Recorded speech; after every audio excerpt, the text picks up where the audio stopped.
In the reseller business, there are a number of companies like ourselves.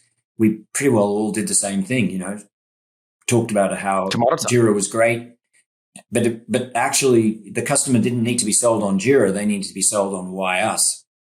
And so one of the things that's interesting about Jira is, and Confluence, they're actually platforms. So in many respects, the reason why you buy an iPhone is because of all those apps that are available, right, to download on your iPhone. And there are somewhere in the region of 1,500 apps, or was it 3,000? Might have been 3,000 apps and 1,200 vendors. So it was a very, very busy marketplace. One of the things we learned from our customers was that they were a bit frustrated because they didn't know which app they needed for what thing, or they downloaded the first app they found that did what they wanted it to do. And there was no strategic kind of value to it, thinking. So we looked at this marketplace and we realized it was open. So there's an API that you can go in and just grab data. But because all the pages are public, you can extract that data. So basically what we did was we hired a programmer to go and gather all that data on a consistent basis. And we did it. We started back in 2020, or it might have been 2019. And we started collecting this information and putting it in our own database.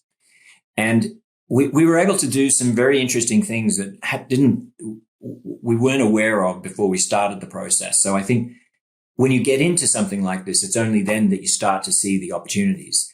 What we realized was that, let's say there's a category of apps that's time sheets. Pretty straightforward. You would think that apps that you type in timesheets as a category and up comes all those timesheet apps. Well, it turns out that the way that Atlassian categorized all these apps is by allowing the vendors to self-categorize. So what they were doing was every app was in every category. So basically 100 different apps that had nothing to do with timesheets would come up when you typed in timesheets. So we recategorized all the apps above 500 instances ourselves to create our own categories.